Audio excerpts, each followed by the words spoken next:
What's up, world? Welcome back to another episode of Anime Recommendations of the Month. I think this is episode 7.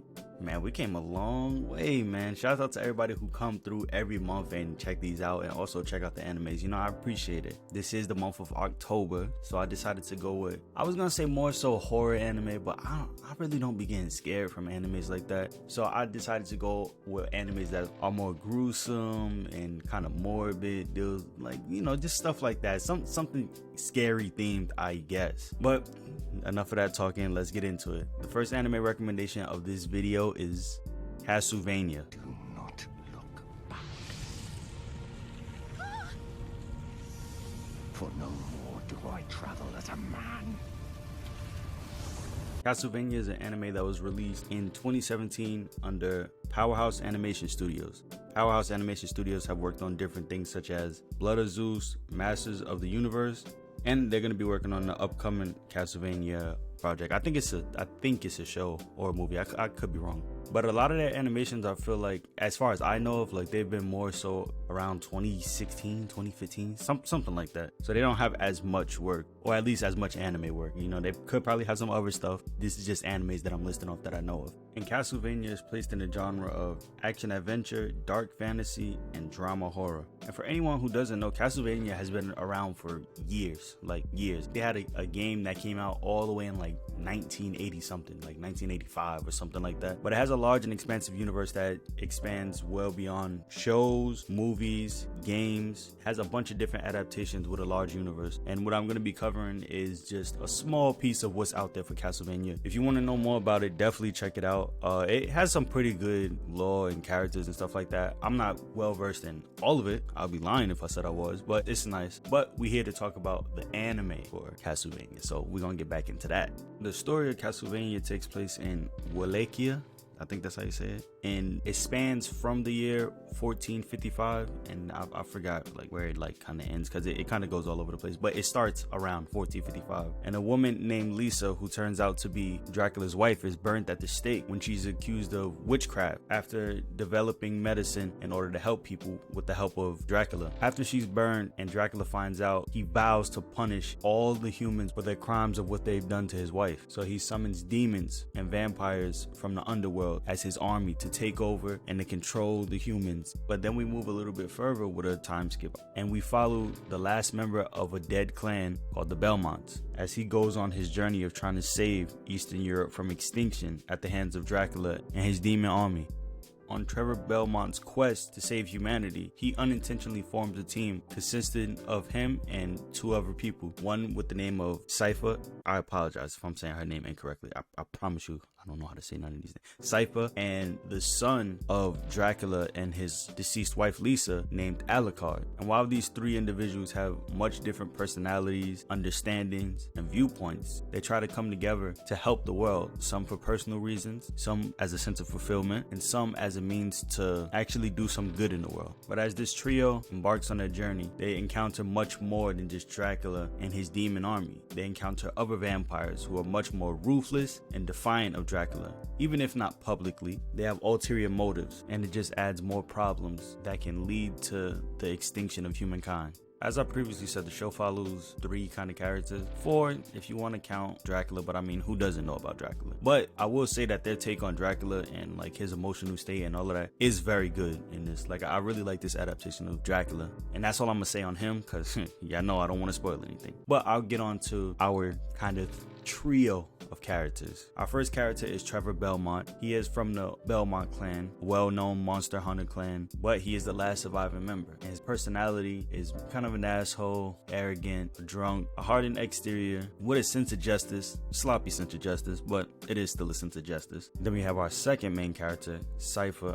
Again, I hope I'm saying her name correctly. A magic user who's definitely the brightest in the group as far as personality and everything goes, who again has a vow to to protect the world and want to restore humanity, but still also wants to explore the world and see the finer things of life, having only being introduced into the violence and the fear caused by Dracula. And then we have our third and one of my favorite characters, Alucard, who is the son of Dracula. Alucard is more of an anomaly because he's half vampire and half human, and while he knows the wrongs of what's going on, he still has to make an emotional connection with humanity, but he's easily manipulated by things because he just doesn't understand. But yeah, overall this show was a good show. I think it's about 4 seasons. Again, it's a nice story. I love dark fantasy, all of that action. It got everything that I wanted, and it also has one of my favorite character like growths that I've seen in the show. Like I don't want to spoil who or what it is, but it's really top tier. And again, how I mentioned that they handle Dracula and more so his emotional state, even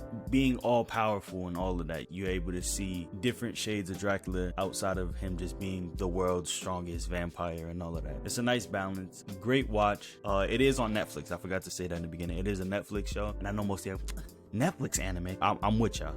I'm with y'all. But this is actually a really good anime. Animation is solid, a lot of like gore, good voice acting too for dub. For sure, check it out if you're into that. And it's October. Like, come on now. You gotta watch some type of horror anime. Get to it. All right, we are at the midway point of the anime recommendations. Y'all know, look, if you finish your snacks, go refill, go make sure you're drinking some water. You gotta stay hydrated through these tough times. Unnatural weather. You feel me? Unnatural weather. So make sure you're staying hydrated. Go get your snacks and do all that. You know, I'm gonna wait for you. Go ahead. See, I lied. I always gotta keep y'all on your toes. Come on, let's get into the next anime recommendation. The next anime recommendation on this list is called Death Parade. You think you're gonna beat me? You're crazy! Stop it! Now, Death Parade is an anime that was released in 2015 under Madhouse Animation Studios. And I know Madhouse have worked on like movies and animes, but some of the more well-known ones being One Punch Man Season 1 of One Punch Man, I know y'all love that, Black Lagoon, Death Note, Wolf Child, and Trigun. And Death Parade, the anime, is placed in the genre of psychological thriller. And the show is kind of a morbid show, just to let y'all know. Like, it deals a lot with death and afterlife stuff. Just a warning. And the show takes place in kind of like an afterlife limbo world area called the Quindecum, which is a bar that the souls of the dead go to in order to have their judgment cast on them to see whether they're reincarnated or sent to the void. And these judgments are conducted by beings called arbiters. No, I'm not talking about no Halo arbiters, alright? But arbiters are called dolls because they're not technically living creatures or humans who have lived. They're more so dolls put in a place to judge, so they don't technically have human emotions or feelings. But things change when a lady arrives who has no memory of how she died, but she knows that she's died. So she becomes an arbiter's assistant.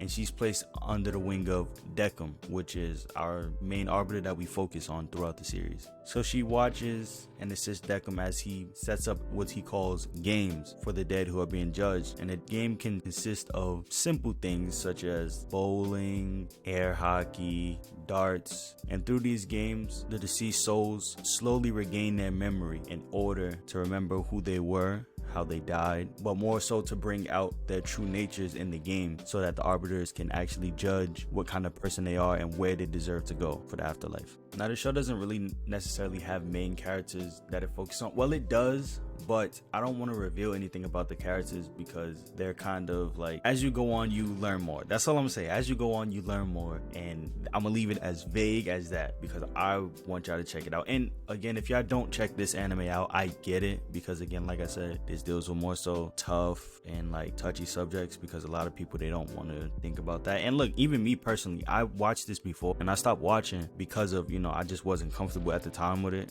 and then I eventually picked it back up later on. So I get it. And yeah, it's just a short, sweet watch. Nothing that I really want to explain too much because it's kind of explained throughout the show and broken down. It's only one season, 12 episodes. Sorry if this one was more of a shorter description. Like, this one is one that you really gotta watch to like really get an understanding of everything, because it's either I can explain not that much and leave it as vague so you can watch it and be able to interpret it for yourself, or I can explain a lot, which would kind of more so push how my ideals and how I feel onto you, and I don't want to do that. I want y'all to be able to watch and base an opinion yourself, especially with a show like this. But all in all, it was still a good watch, and it's definitely a great spooky watch for October, I guess. Hi, I guess you made it to the end of the video. Thank y'all for coming through for this anime recommendations video. I appreciate everybody who made it through fully and just watched the whole thing. Again, I just want to say, on all of these recommendation videos, I know I recommend them, but again, I don't want y'all to feel like y'all have to watch any of these animes. It's just animes that I recommend that I enjoyed. I'm not saying y'all gonna enjoy all of them or y'all gotta enjoy them. I just try to recommend stuff that I think people might like, especially people that are newer to anime. But that's it for this video. I appreciate the love that we've been getting on the channel, from the likes to the subs to the comments, the nice words. You know, I appreciate all of that. I thank y'all for coming through, and I will see y'all on the next video. Later. So we're both myths. I do not come to you as the reality. I come to you as the myth.